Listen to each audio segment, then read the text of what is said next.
ng TUCP o ng Trade Union Congress of the Philippines, panahon na para makialam ang gobyerno sa paggawa o paglikha ng kuryente. Bukod kasi sa mga bahay at negosyong apektado ng brownout, nanganganib na rin daw mawala ng trabaho ang libo-libong empleyado kung matutuloy ang krisis sa kuryente. Live mula sa Quezon City, may report si Mav Gonzalez. Mav? Jessica, sa ngayon nga marami pa rin lugar dito sa Metro Manila, pati na rin sa mga karatig na lugar ang wala pa rin kuryente. At pinangangambahan nga na lalala pa ito dahil sa power crisis. Marami pa rin lugar na walang kuryente hanggang ngayon. Kabilang ang Zabote Plaza sa Las Piñas City na 6 na araw ng brownout. Si Aling Merly, bukod sa may binabantayang tindahan, dito rin nakatira.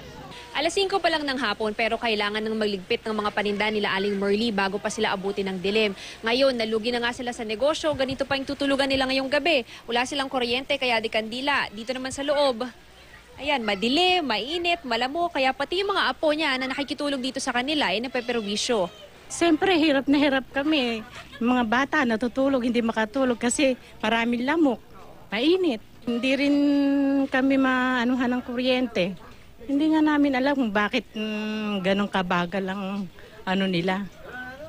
Ang kapitbahay niyang si Jenny, nabawasan din ang kita dahil sa brownout. Laking abala nga kasi siyempre mainit tapos malamok. Tapos hindi makabenta ng maayos.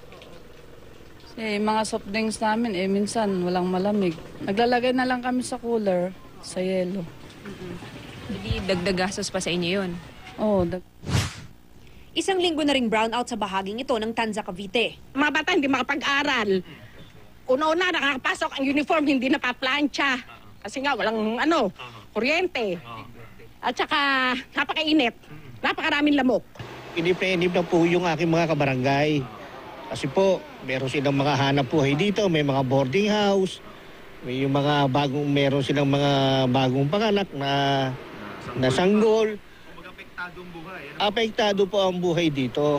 Sa datos ng Meralco, halos 3% pa ng kanilang customer ang wala pa rin kuryente. Katumbas ito ng mahigit 160,000 bahay. Apektado ang Cavite, Laguna, Batangas at Quezon.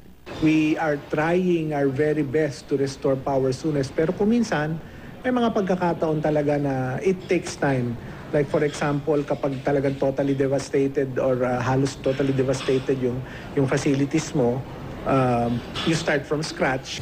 Bukod sa mga kabahayan at pamilihang apektado ng brownout dahil sa bagyong Glenda, hindi pa natatapos dyan ang problema sa kuryente dahil sa nakaambang power crisis ayon sa DOE mismo. Libo-libong empleyado raw ang nanganganib na bawalan ng trabaho, kundi masosolusyonan ng gobyerno ang power crisis.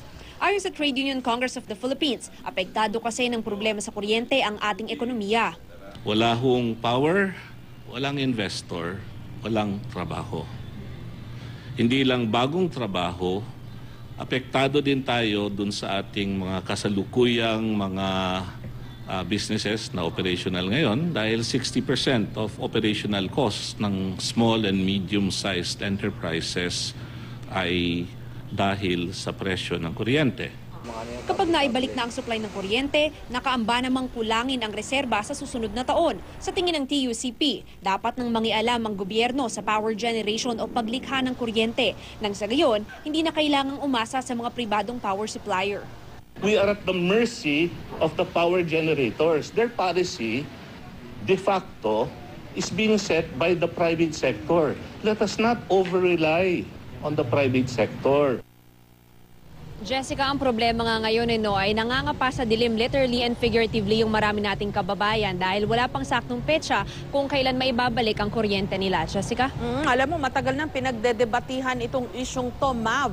Kasi may emergency situation na nanawagan na nga mismo kay si Secretary Petilla na magdeklara na raw ng national emergency dahil sa napakanipis na energy supply. Kaso, because may emergency, kailangan umasa sila sa mga private sector generators ng kuryente. Pero ang kabaliktaran naman nun, syempre, mas mahal yun. Yun ang downside, mas mahal yung kuryente. At nanggaling na tayo sa sitwasyong yan in the past, no? Mukhang mauulit pa ngayon. Dahil walang, no choice. Dahil kung hindi kakapit sa patalim, para makakuha ng additional energy supply from private generators. Sabi nga ni Secretary Petilla, abay wag na daw tayo magreklamo kung magkanda brownout next year hanggang 2016 or 2017.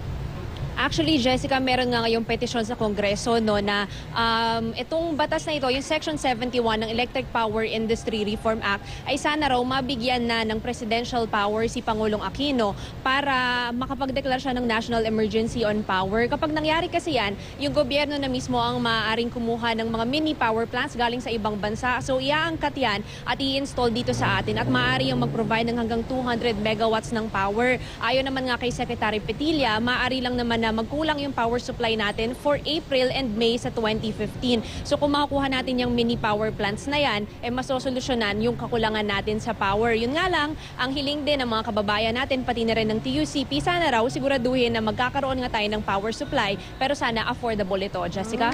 Yan ang problema kasi ang pwede nilang gawin mga generator, mga barges, kaso ang fuel na gagamitin nun ay diesel na mas mahal sa ibang klase ng kuryente na na-generate through other means like hydroelectric.